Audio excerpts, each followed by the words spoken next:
Tonight we are celebrating Fail Better by Hal Foster, who is the author of numerous books. Prior to this one, the most recent was What Comes After Farce, Art and Criticism at a Time of Debacle and Brutal Aesthetics, his 2018 Mellon Lectures at the National Gallery in Washington. As a member of the American Academy of Arts and Sciences, he teaches the American Academy of Arts and Sciences. He teaches at Princeton University, co-edits the journal October, and regularly contributes to the London Review of Books. Tonight he's joined conversation by Rivka Galchen, who is an award-winning fiction writer, as well as a staff writer for the New Yorker magazine, where she writes on diverse subjects including quantum computing, existential risk, and Calvin and Hobbes. Please join me in welcoming.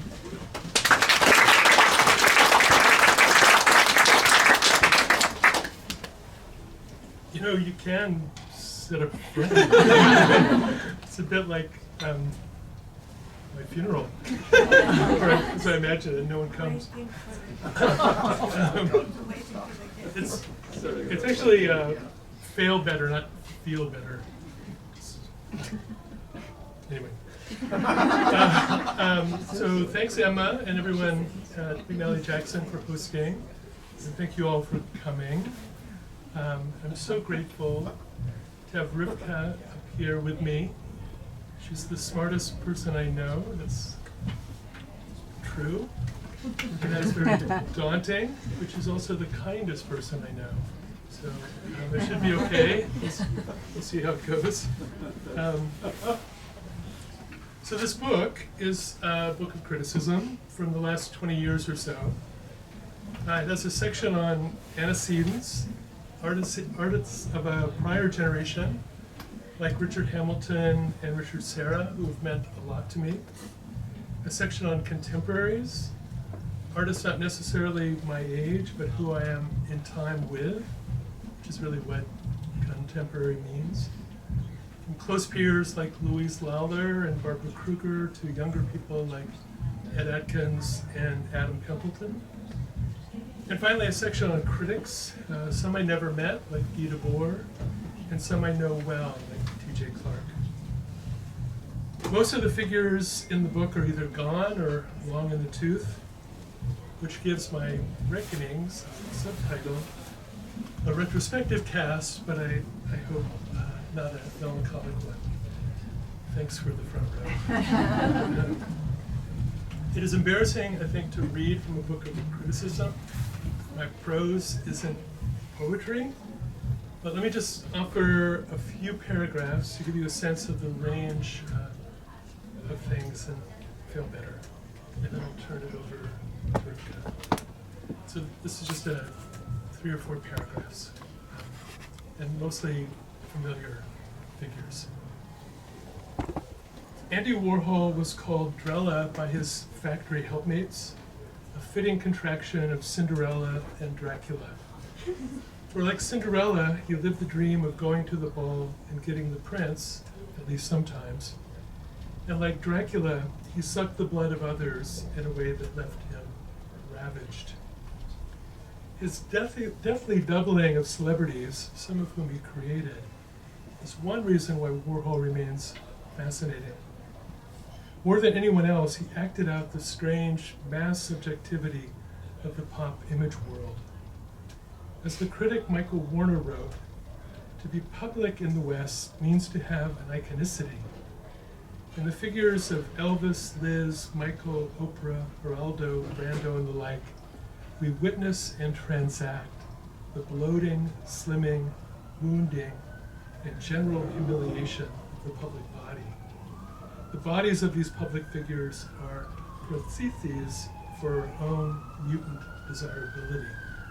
That quote is better than most anything in the book. Warhol operated on both sides of this equation. He was a mutant desirer, first and last, but he also became a mass icon in his own right. In fact, after his shooting in 1968, he entered the pantheon of martyr stars, Liz, Marilyn, Jackie, that he also portrayed. He became his chosen epitaph, Figment, long before he died. In the late 1990s, Bruce Nauman had a retrospective at the Tate, and two moments have stuck with me. In the show, I followed a young woman into a tight room flooded with yellow light, in which a male voice repeated in rising tones of threat, "Get out of my room, get out of my mind." We listened together for several minutes, made uneasy by the tense scenario. Then she muttered, "I used to have a boyfriend like this." And we both burst out laughing at the miserableism of man. In the second moment, my two sons, young at the time, delighted in a video titled "Good Boy, Bad Boy," in which a black man and a white woman conjugate, at times sweetly, at times furiously, verbs like shit and fuck. I shit, you shit, we shit, this is shitting, and on and on. The boys found it hilarious, scandalous, and scary all at once. And I like to think that they intuited a weird commonality there, one that we used to call the human condition.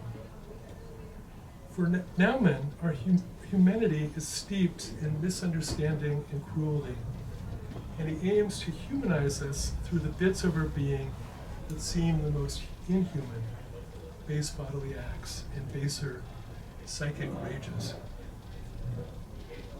Let's do more.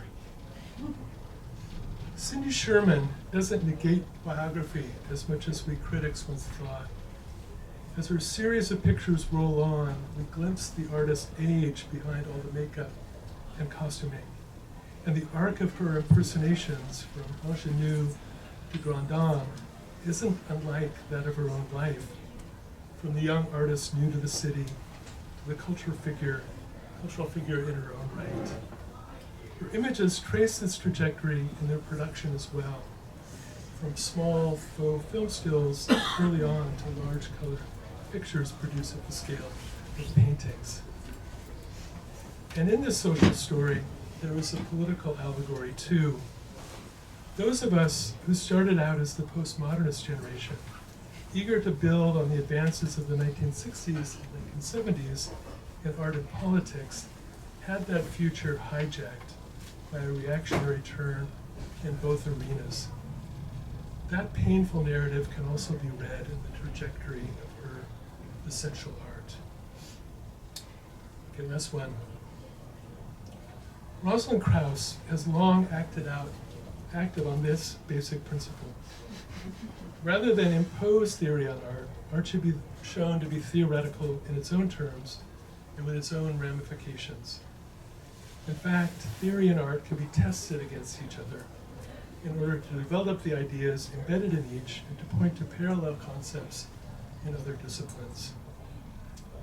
Krauss won over readers not only with the lucidity of her demonstrations, but also with the charisma of her insights.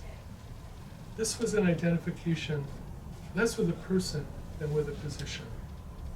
She showed that you can be an art historian and an intellectual, and do so with commitment. More, that you can be an art historian, a critic, and a theorist, and be so without contradiction. That's it for me.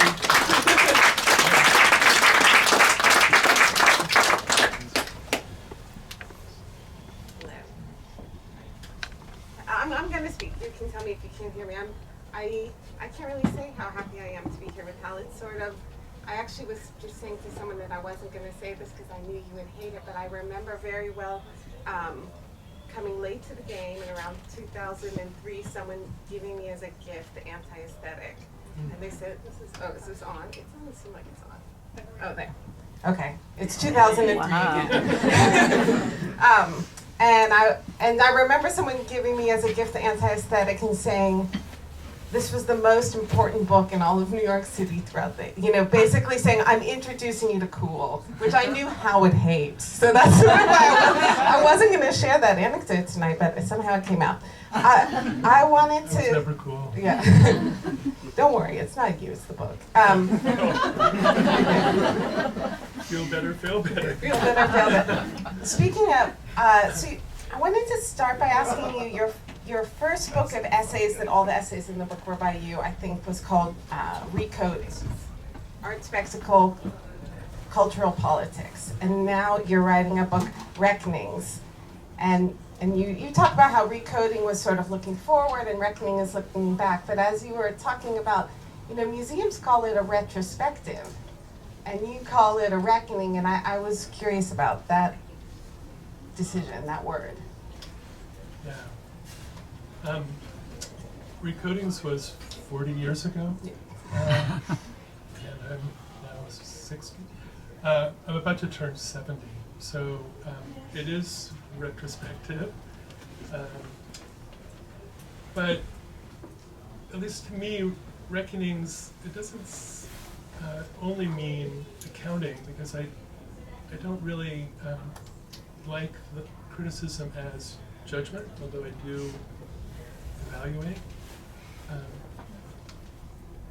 It also sneaks in, at least again for me, a self-reckoning, like a moment where one can look back and maybe be self-critical. A moment of reckoning. Because to be honest, I'm not sure that I have so much more to say as one comes in and out of focus, and maybe I will, and maybe I should just go out of focus for good. So that's why I had this somewhat ominous term, reckonings, I think, in the subtitle.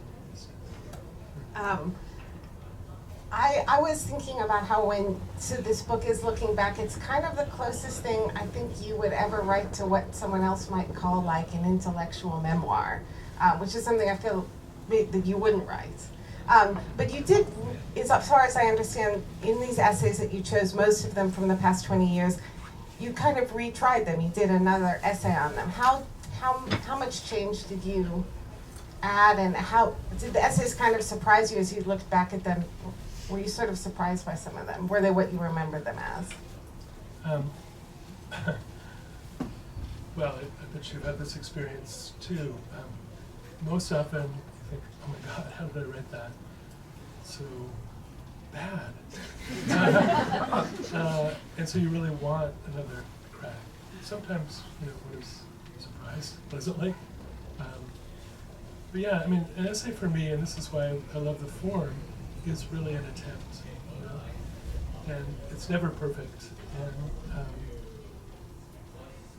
it's also a trial. I find these things very hard to do. Essays sound like they just flow out, but for me it's real work. So it really is, fail once, fail again, fail forever. Maybe never feel better, but that's why I love the forum, and that's why I like to come back to them. And sometimes there are also contingencies of publication that you wish were not there. And the things, first in print. But it was also a way, and this goes back to Reckoning, I suppose, to think again about artists who've meant so much to me. Many of whom I've known, some not at all, but people who really impacted me, whatever my aesthetic or anti-aesthetic is.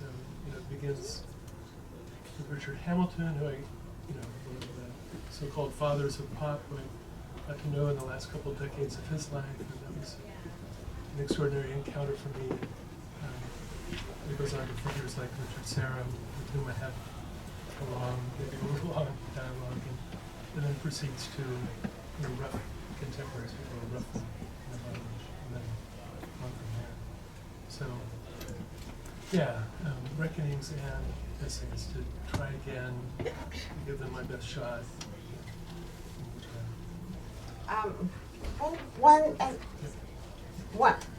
One moment in one of the essays that I found myself particularly moved by is you sort of are, within the essay you're looking back at Cindy Sherman, And I was just gonna torture you and read some more of your print. You thought you were done with it, but I'm gonna read some. And you say, as I look back over this signal body of work, its implications seem different from what I initially thought. And I was just interested throughout the whole book, the kind of what the past looks like from different distances to you. And it says, first, the ingenue in the early pictures aren't simply the victims of imposed types, as some of us wrote during those years. There are scenes not only of ideological interpolation from outside, but also of aspirational identification from within. Even as some of the young women strive to escape their scripted roles, others struggle to approximate them. In some ways, this makes the work even more feminist than feminist critics believed at the time, because it suggests how we import alien identities into our own intimate selves, as if to say, if only I could style my hair that way, buy the right makeup, get that special blouse, I could be me. I was kind of curious what moments in the book, as you revisited some of these artists or revisited your thoughts on these artists, really, what were some of those moments like that where you were kind of interested in the kind of gap between where you were when you first encountered it and it was in the moment and you're very much part of the historical moment, and then a little bit of time passing? Yeah, such a good question and a hard one for me. But I think I can come up with a few examples. As a young person, even as a young critic, I was really taken by Jasper Johns. Who's not? The first time I saw the flags and the targets, and I liked how cool they were and how public, that everyone could get them somehow. And then I suppose, as I looked at his work, as it developed over the decades,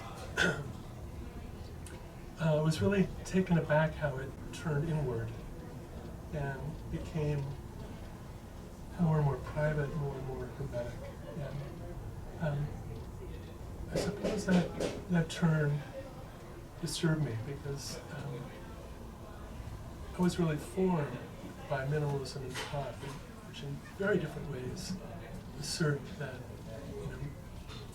everyone can get them somehow. You're in a space with a minimalist object and you can somehow figure it out. You're in front of a pop painting, you get the imagery. And I wondered why Johns became this around. So my reckoning there, I guess that was an evaluation, turned a bit. What would be another example? I suppose another example would be Donald Judd. I was really taken by his work when I first saw it. I mentioned in the book a line from Gerhard Richter that Judd, in particular, and minimalism in general, provided a new alphabet for art. And Charles Ray, a great sculptor, said that minimalism made for a new geometry of viewing, to think about installation before and after minimalism.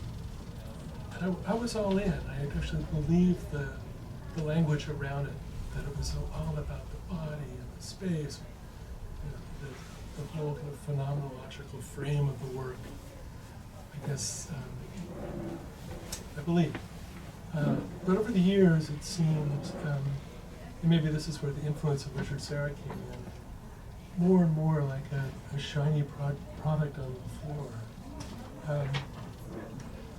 And so I think my sense of the greatness of the work changed. I mean, I still believe in it, just my view of it changed. And maybe some of the fans here of minimalism will cringe at this, but I also, my view of Dan Flavin changed too. I was all in with this one. Glorious, is it? And I think it still is, but I think it allowed work that came out of his work to overwhelm the viewer, to bedazzle the viewer, to become almost too spectacular. That became a desideratum of galleries and museums in a way I I regret to this day. And I don't blame Flavin for it, but it changed my view of his work with respect to I was kind of interested in the Donald Judd essay in particular because it kind of starts with a very definitive, like, these works are beautiful. And then you go on and you quote some of the kind of wonderfully certain things that he said and how he said them in such fun ways. Like the one that you cite was him saying, the main thing wrong with painting is that it is a rectangular plane placed flat against a wall. Like it just gets rid of it all.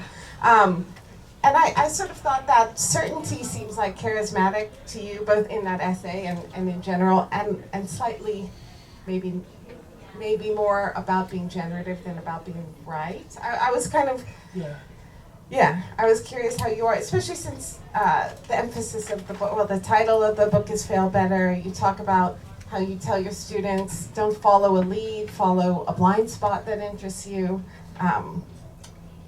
Yeah, I mean, he was part of a generation that didn't know to fail better. They were full of certitude, but he grew up in a context of apodictic statements. He grew up in a world of Clement Greenberg, who just told you the truth. But one thing that Judd did that was very important to my generation, and that sounds pretentious, my cohort, is that he said, famously in an essay titled Specific Objects in 1965, he said a work of art needs only to be interesting. And for us right away, that dispensed with the old idea of quality, which is a Greenbergian criterion that had to be judged against the great art of the past. This new, almost non-criterion of interest really opened things up. The problem with Judd, and this happens with artists and maybe with people, is that they get older, more established, they begin to occupy the position of quality and defend it. But yeah, I love those statements. I find it impossible to make them.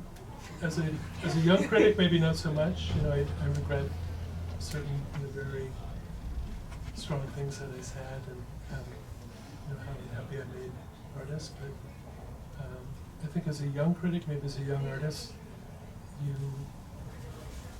must make strong statements. And it's certainly what Judd thought. I mean, he came up at a moment where he felt that the criticism, even the history written around him and around his peers, was just completely inadequate, and they had to be counter-critics. That's why we have such extraordinary writing from people like Robert Sisson and Roger Serra. They had to set the terms. So yeah, he overstates things, but I get why. I'm actually more interested in critical ambivalence than critical certitude in general. What do you think have been for you, like either in putting together this book, or more broadly, what have been like the more generative? I mean, it seems like maybe the charisma of these slightly ridiculous certainties, which I do associate also with youth and with certain personalities. They're so generative, right? They make you react. And it seems like you talk about that a lot in the book, the way that sort of there's something generative in kind of having an idea and watching it fail, and how did it fail, and what's wrong about it. It seems it almost feels scientific, where you're sort of setting up an idea and saying, this idea is only interesting to me because I know that these are the ways in which I might find out it's not right at all. Yeah, but then they do fail, and maybe it's like science, maybe not, maybe it's both. Yeah, I mean, for me, a critic, vocation of the critic is to come up with a term that seems to not capture, but hold for a moment a new idea, a new practice, a new feeling, maybe. And then watch as that term or whatever crashes and burns, or it becomes a cliche and people move on. I think, that's okay if that's all criticism can do. I mean, there's a great line from Leo Steinberg, who said as much. You know, a critic of 1 year, maybe one cohort offers a term that circulates and then it becomes stale and we move on. You know, I would almost be happy if it seemed that my work was just a cat litter of such cliches. You know? That wouldn't be a bad epitaph, I suppose. There's been a lot of mortality tonight, more than I was prepared for. Hey, You talked you're about. near 70.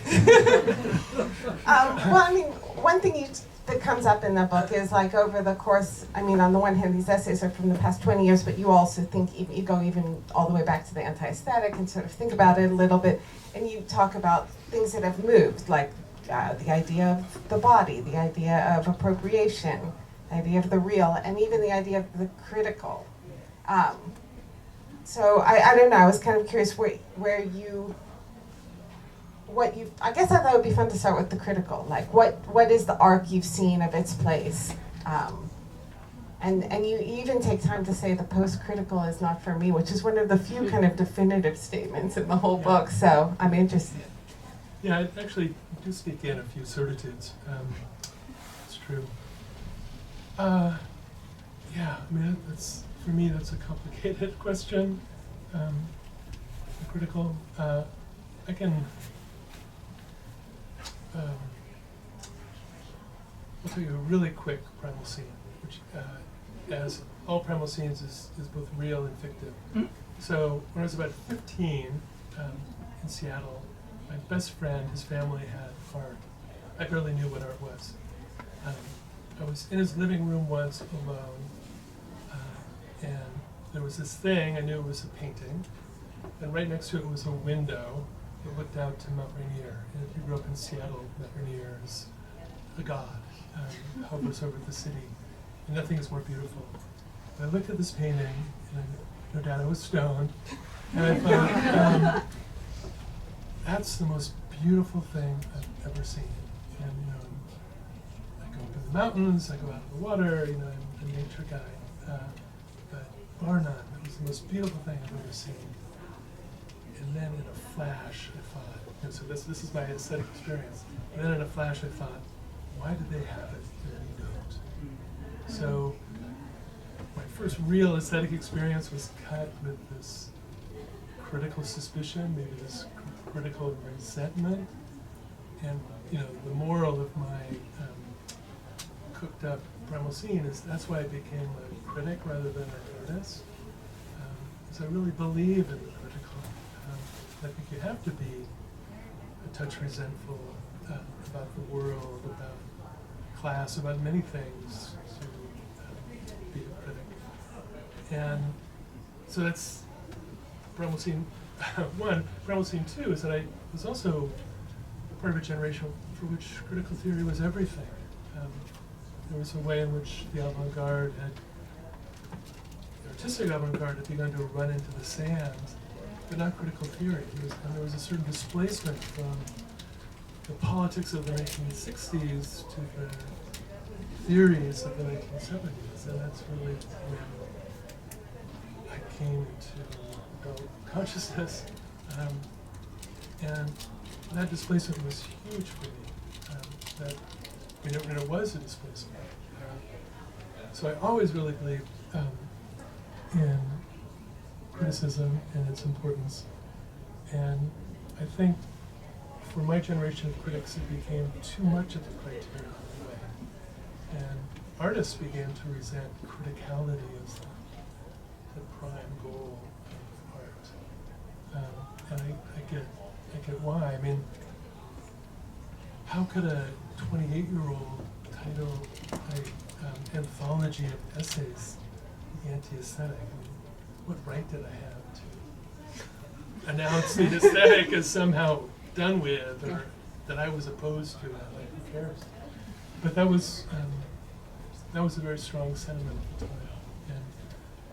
not only the status of the critical, but the status of the beautiful is completely transformed many things. I mean, you mentioned appropriation, but it's completely different now than significance.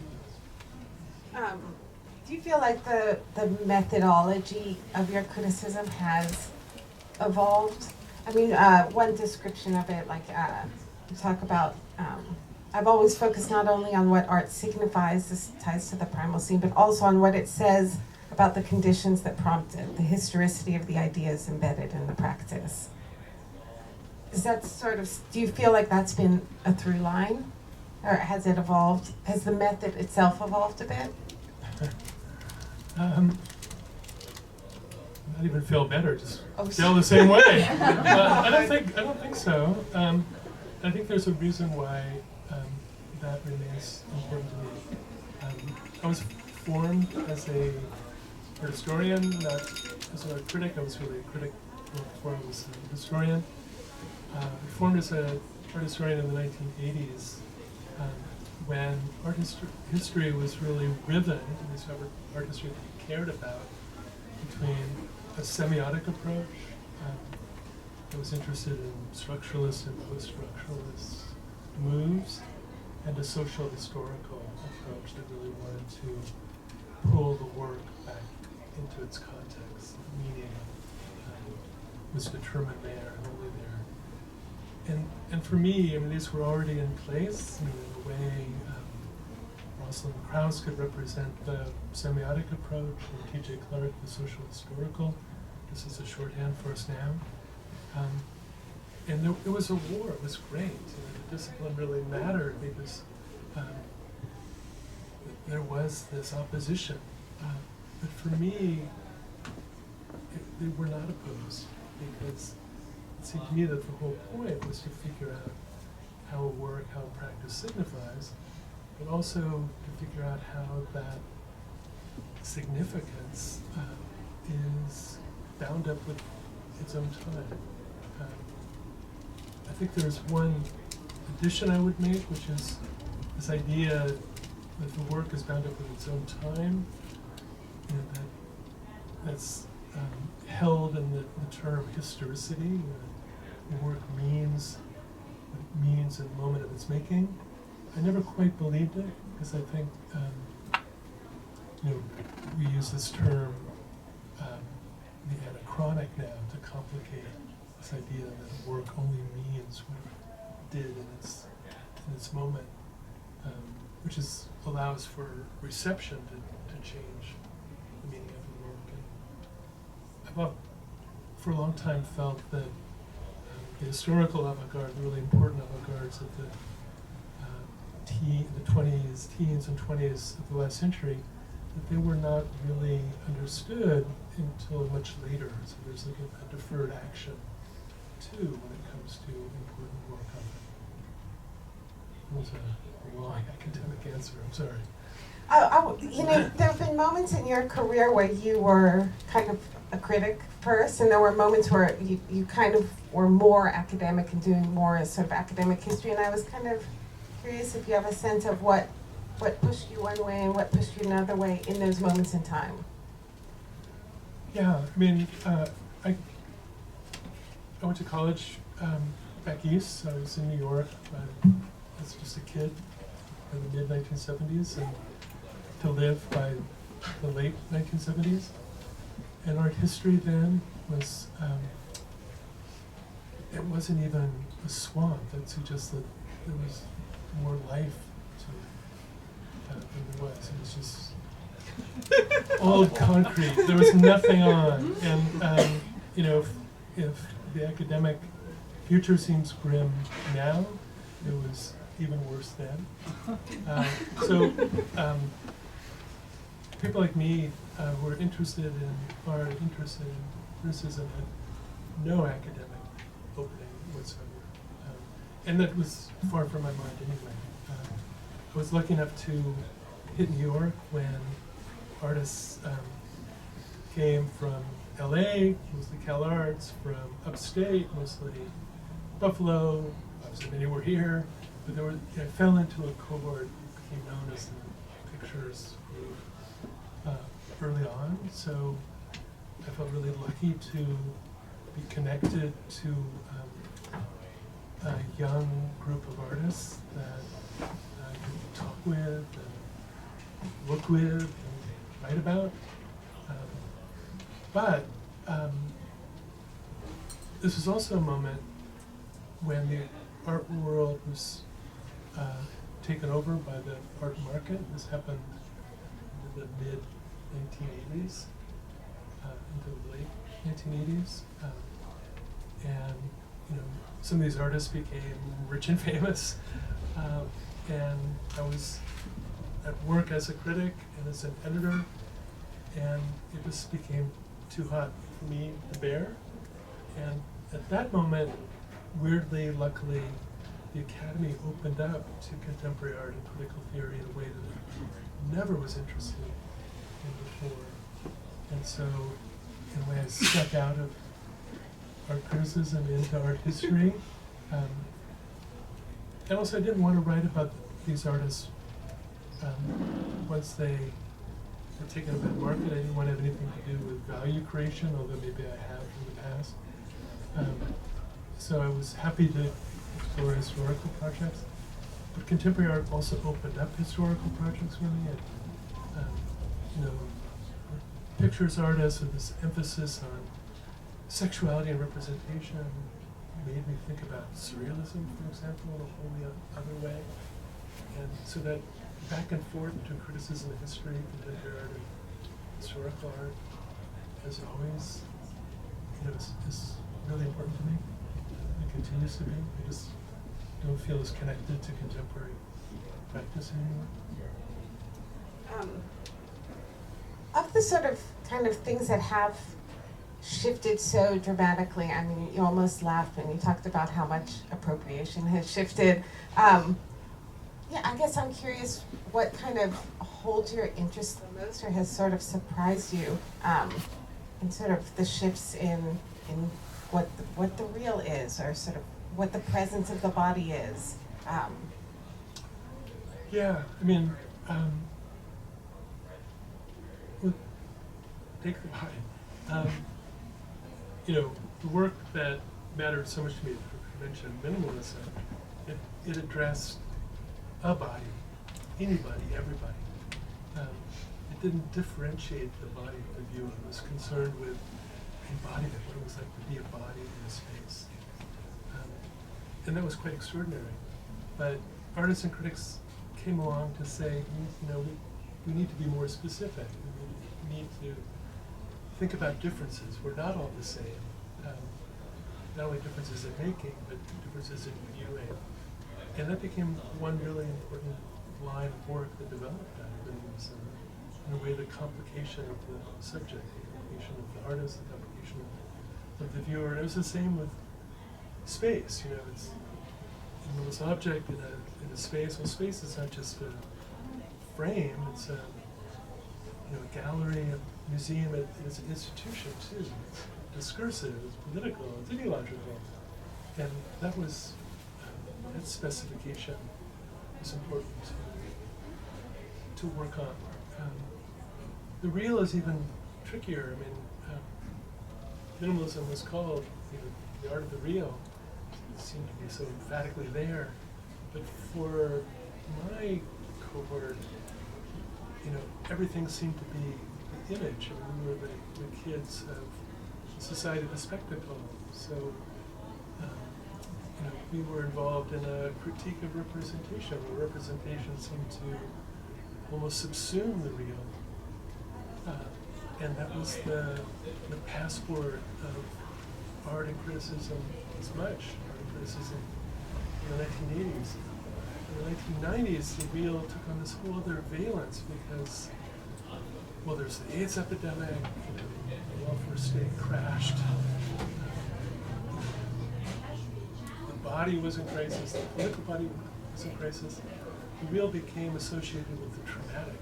A book called The Return of the Real. The real came back, out of the image, out of the representation with a deadly force. now the reels, I think artists insist on the reel as a way to insist that, in a world of Trumpian bullshit, that this really did happen. There are projects that are almost forensic in their insistence on the reality of that. So it's, the reel has gone through these different conjugations. At least those three. I'm told, time for one more question before we open it up to the audience. And I wanted to ask you, speaking of conjugations, something that comes up a lot is Richard Serra's kind of list of verbs. To fold, I'm going to get them wrong, but they're things you do. What are those verbs for a critic or an art historian? Are they different than the verbs for the artist? I don't know how you fold in criticism, but it seems exciting.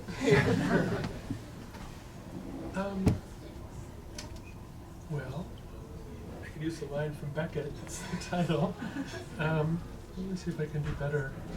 I mean, one reason why that verb list of Richard Serra from 1966 remains so important is that he said, in effect, I will do these things to these materials, and you will get it, you will understand.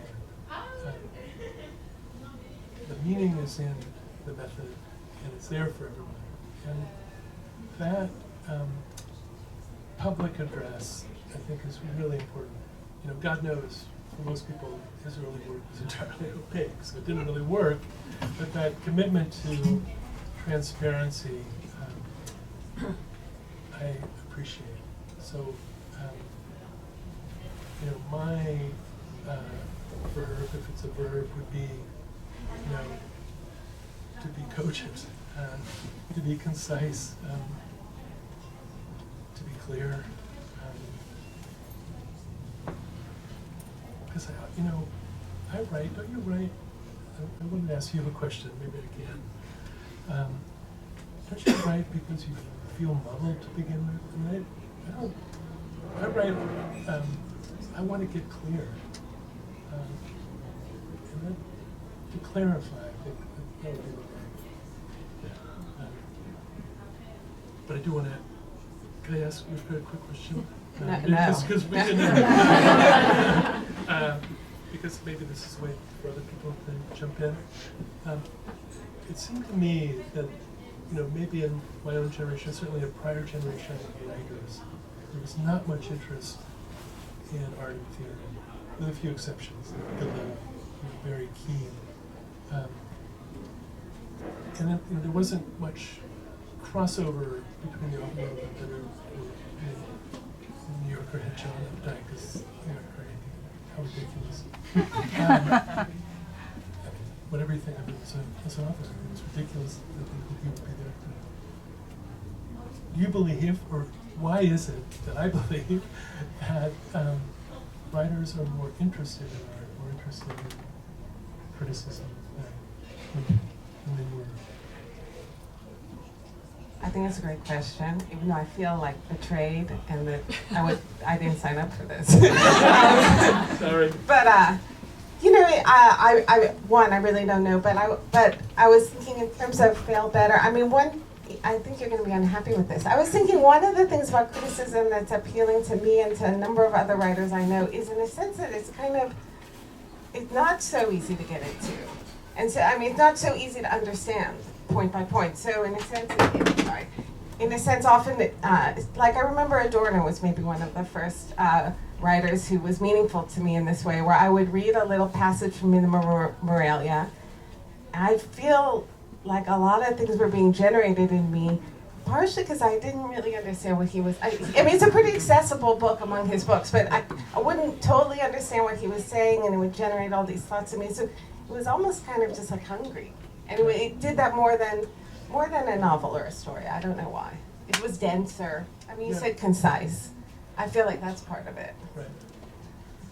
I think that's why many artists are drawn to poetry, because it's opaque to them, and it's also not marketed. So it's like a negative attraction. So we'll open up, people in the audience have questions.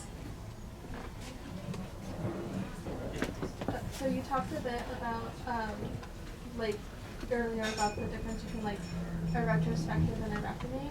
And I think, like, a retrospective is kind of like, here's, sorry, this is going to be a long lead a little bit, but, like, here's, like, they did this, and this year they did this, and this year which led to this, and this year. And a reckoning is more like, they did this, and how did this impact the world? How do you feel about, like, what they, like, in the context of their whole career, how do you feel about it? You've had a long career, and you've had time to look back on it. I guess kind of how do you, like, what do you think stood up to time, what didn't? How do you feel about your career as a whole? I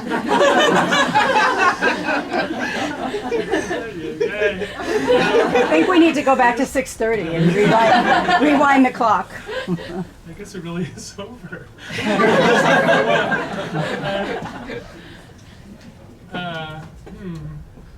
Well, that's a super hard question. I feel very lucky, as I say, because I connected with a group of artists and critics who inspired me, and I was able to meet people who I really wanted to engage. I mentioned a few, but there are many more.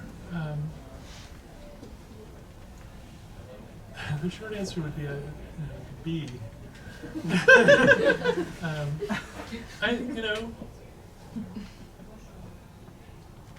Do critics last? I mean, Baudelaire did, Benjamin does.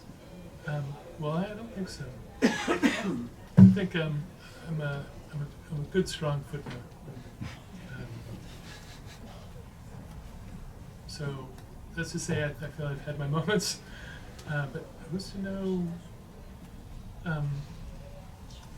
if moments last. I mean, I did a book of conversations with Richard Serra, and speak of certitude, he's short on certitude. And towards the end, I asked him this question, and his response is, I'm no Richard Serra, but even his response was, you never know. Duchamp said, you might have 30 years, Warhol said 15 minutes. It's all about what others make of your work. And I think that's right. It's for others to say. So thanks for the question. I have a question because you brought up poetry, and I recently come down from the archive of John Ashbery, who I think is a fascinating figure because I feel like it kind of I know from poetry, but also has a robust critical side. And I'm curious how critics at the time interpreted that type of dual rise, and if that muddled some of the credibility of that sort of work, or if it was some sort of to link or connect these two worlds that to me are just siblings that hate each other, but still at the end of the day are siblings. Yeah, no, you're right to say that there are poets who were very, very much involved in art. Ashbery is a crucial example, but there are many others too. Frank O'Hara. Yeah.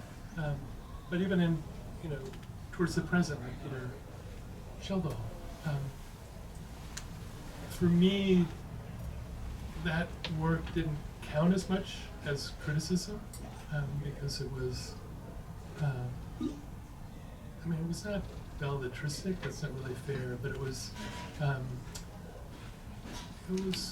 concerned with sensibility, and I was enough of a structuralist slash post-structuralist to be suspicious of sensibility. Yeah.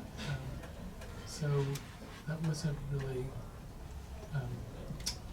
in my world so much, but I think it's come back. I think there are extraordinary poets now, extraordinary writers who know a lot about art and write about art really effectively. We're friends and we are friends. I go look at art once a month with Ben Lerner, who I think would be a brilliant art critic. I mean, there, in a way, there's art criticism in his poetry and in his prose. And you know, it really interests me that there's a certain convergence there again.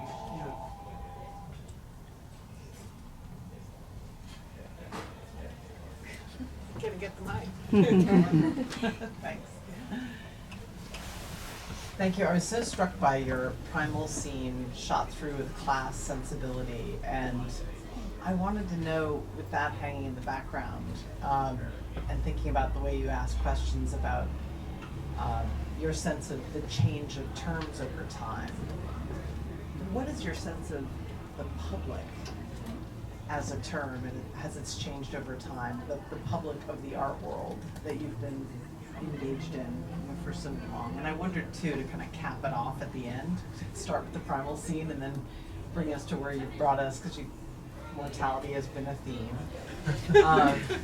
As Duchamp says, it's always the others who die. I hope so.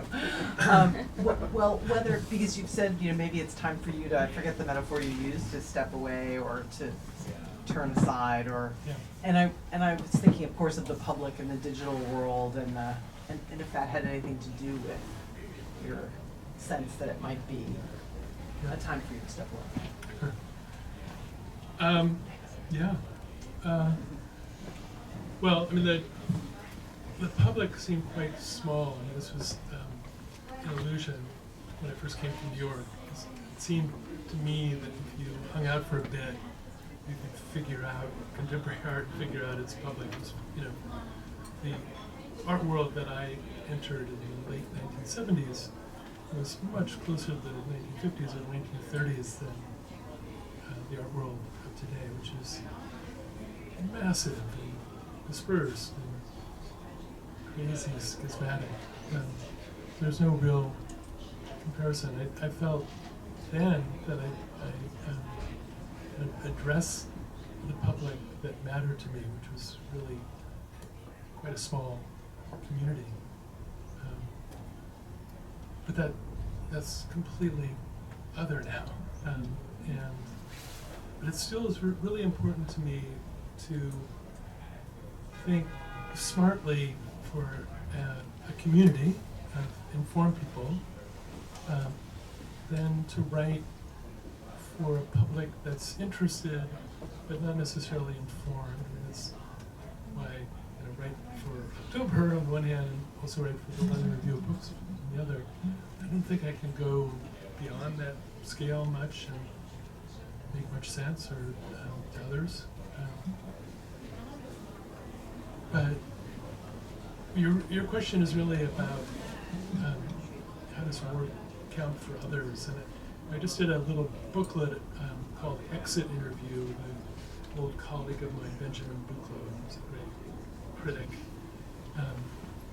The title was his, you know, Exit Interview, and he meant his exit. I feel that I'm just on the off ramp, not fully exited. But you know, he declared fini to his life as a critic. I mean, he's not only retrospective but melancholic in a way that I refuse to be. But I think, you know, my formation is of a particular period, and though I think I have things to offer, say, my students still, I think it's archival in a way, the information, the knowledge. But, you know, it's okay. It's okay with me. I'm happy with my solid B. I don't know The if I need mic's a a little mic. on the front, so if you could project. Sorry Great, about I that. don't need a mic, thank you. You're So a Hal, professional. I'm with you on the I'm skeptical of post-criticality, but maybe you could fill in a little bit more for the audience what criticality means for you, since you're salvaging it, especially in the political moment we're in. because you've always been a very political thinker along the way with the aesthetic critique, and maybe just give us a little more to go on with that.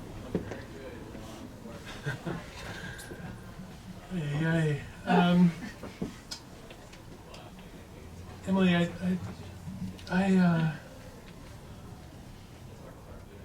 don't know if criticism counts for much politically. I mean, there are moments when I wanted to believe that it did, that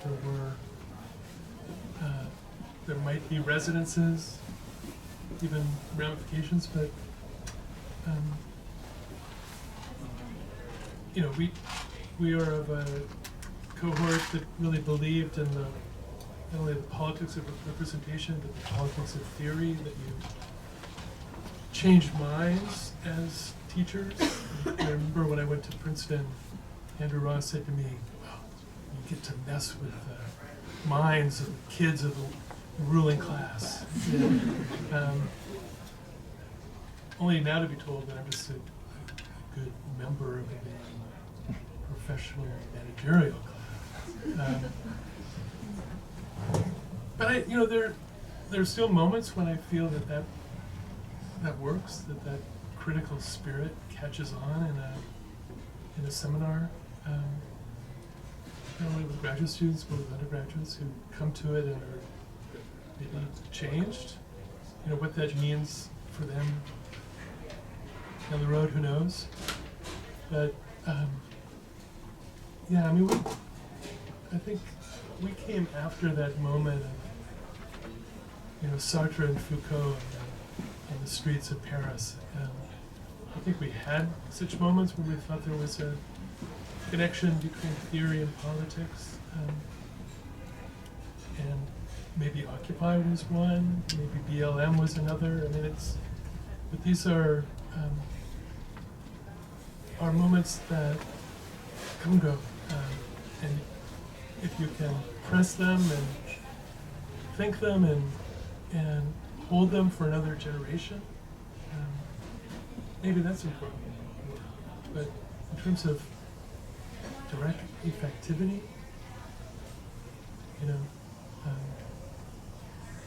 I was really happy to do a little piece right after Trump was elected in 2016 called "Pair Trump."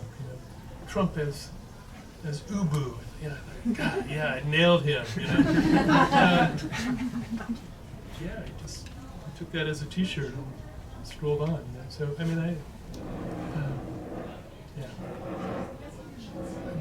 sometimes I think more and more that art and even criticism might be a place of not sanctuary, but a place of where you can regroup and come again. But in terms of again effectivity, I don't know. I'd love to hear you on the subject. Well, another conversation, but it's so under attack right now that's a point of mobilization, isn't it? Okay. Yeah. I think we have time for one more.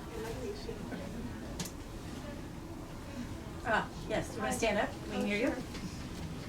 I'll have my voice is not very loud, but hi Al. I think my question is about that artist and criticism, art and criticism, artists and critics. And I may have to return to the primal scene. So maybe to ask you if you could speculate what that question would have been as a 15-year-old to make you think you're an artist and not a critic, and then also the idea that I think you said that because you were I forgot the word you used, you were critical of the fact that your friends had this and your family didn't. That's what that resentment is what distinguished you for that moment to say, "Oh, I must be a critic," or in retrospect it makes sense because that was that kind of scene. But does that mean that artists are not critical, less critical? Is there? I'm really taken with the word "and." That and what does that mean? What's that question that if you speculate, that would have made you an artist. It's like it's like la jetée. Do I get to go back and like redo my? Was part At least C you're of the not primal scene. Yeah, right. You told us A and B of the primal scene, now we need part C. Let's see. It's a miniseries. Yeah, I mean, of course, artists can be critical, and God knows they can be resentful.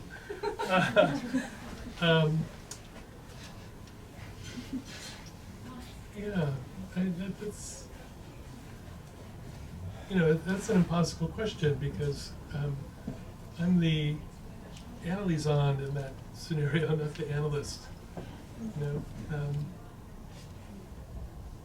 I do think that a touch of ressentiment, as you would say, is crucial for critique. A touch too much poisons criticism. Is that true of art too? Maybe so, I would say. And I actually do think that there's an aesthetic dimension of criticism. I think another reason why I became a critic is that I came up at a time of extraordinary critical writing. How could you not fall in love with Roland Barthes, for example? Rosalind Krauss in 1978 wrote this little essay called The Paraliterary, in which she's just announced to the world that her students read Barthes and Derrida as the writers they want to read, not only the theorists. And I think that was true for me. There was a really aesthetic, really affective dimension to critical theory too, so that you could flip the other way.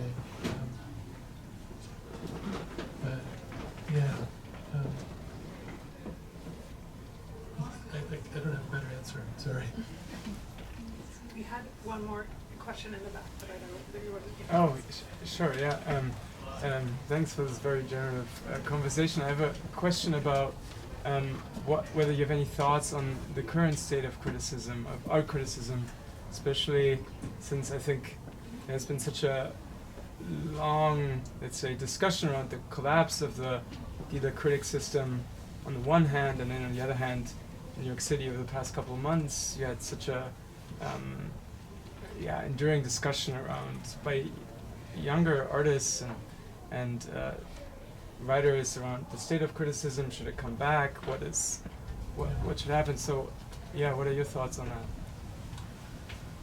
I think the discourse of crisis is a real problem because it's defeatist. The crisis of the humanities, the crisis of criticism.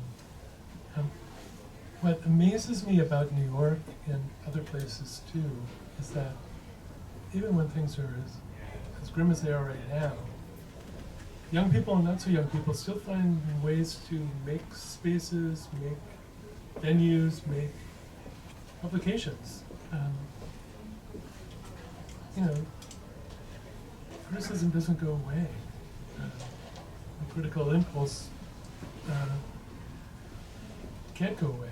So I feel that I've lived through several deaths of criticism.